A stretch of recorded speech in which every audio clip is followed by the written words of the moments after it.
Dans cette vidéo, on va voir comment copier une planche à partir de mesures. Dans ce document, j'ai noté des mesures de rocker, d'épaisseur et d'outline d'une planche en prenant les mesures de distance le long de la courbe du bottom stringer.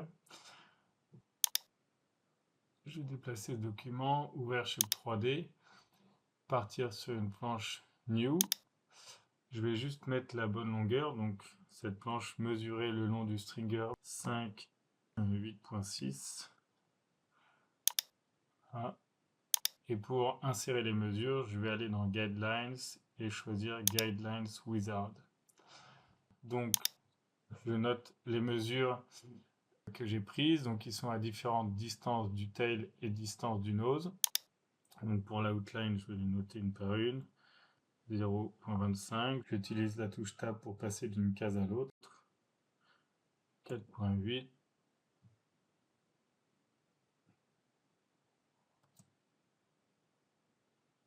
Ici, on a la largeur max qui était 18.7 à 32.6 du tail. Ensuite, je n'ai pas pris de mesure à 24 du nose, alors je saute. À 18, on était à 15.4.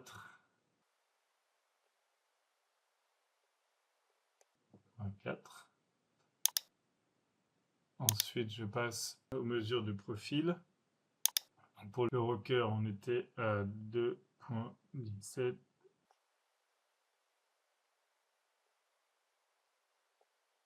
Le minimum du rocker, donc le point 0, était à 34 inches du tail. Ensuite, je n'ai pas pris de mesure à 24 du nose. Et à 18, on était à 0.65. Et enfin, l'épaisseur, 0.5 au tail.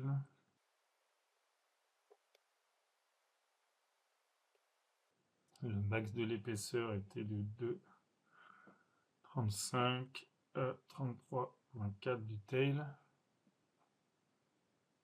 Ensuite, pas de mesure à 24, puis 1.8. Voilà, on a doté toutes les mesures prises. Alors là, c'était le long du stringer. La longueur, c'était bien 5,8.6.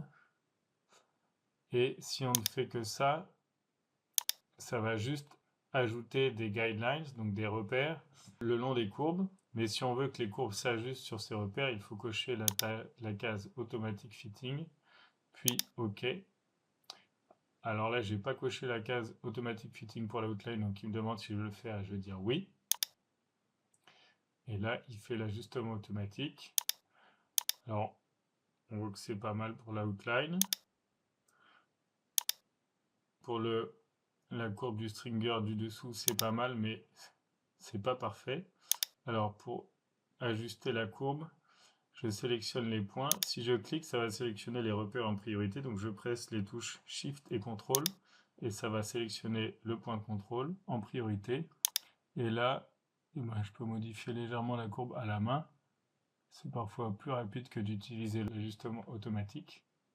Et puis pour voir l'épaisseur, je me mets en mode épaisseur. Et je vois ici la courbe avec les repères. Ça touche bien les repères, mais la courbe n'est pas très propre. Alors je l'ajuste à la main.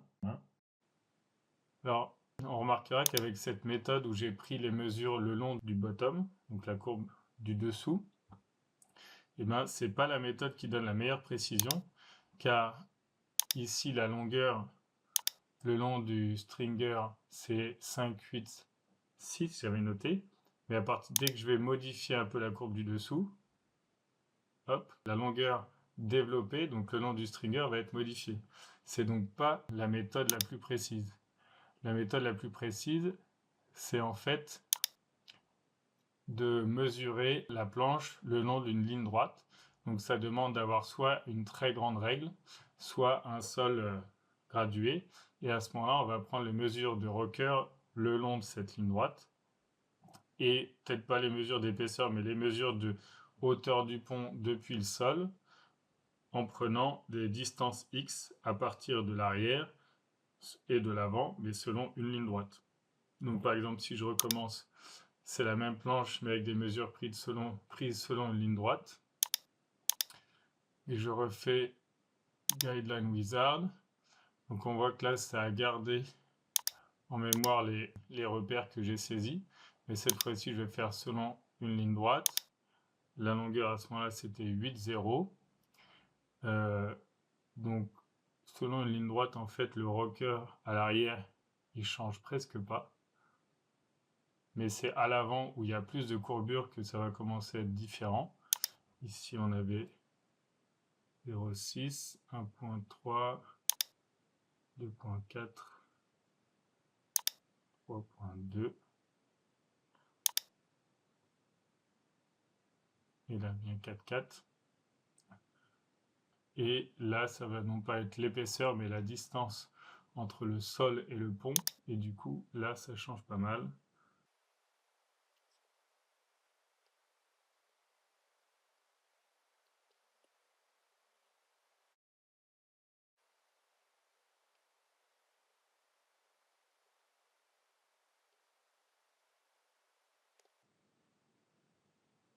Et voilà, et je recoche Automatic Fitting. Est-ce que je veux remplacer les repères actuels? Oui.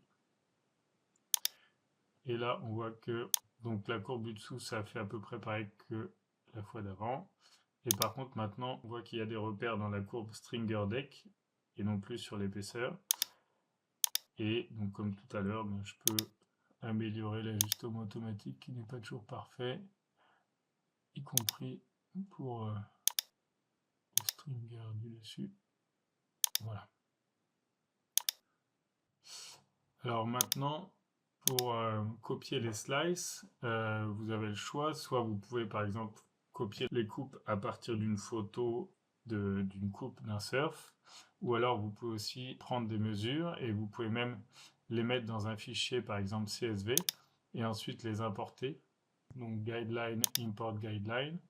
Donc là par exemple, c'est des mesures prises sur le coupe central d'un autre surf. Je vais les importer. Alors on voit que c'est un surf qui ne fait pas la même épaisseur ni la même largeur, mais c'est pas grave, on peut quand même utiliser la fonction Automatic Fitting qui a ajusté la courbe sur les repères et ensuite repris la bonne largeur et la bonne épaisseur. Ensuite, si je veux copier l'arrière, j'ai les mesures d'un couple à 12 du tail, donc je vais déplacer celui-là à 12 du tail et je vais importer les guidelines. Donc c'est celui-là. Et je fais Automatic Fitting. Voilà. Et ici, je vais insérer un New Slice à 12 du nose. Et importer les repères. Donc c'est celui-ci. Automatic Fitting. Voilà. Donc, on a ce qu'on veut. On a pu copier la planche. Et le résultat est bien et rapide. Voilà, je vous remercie. Au revoir.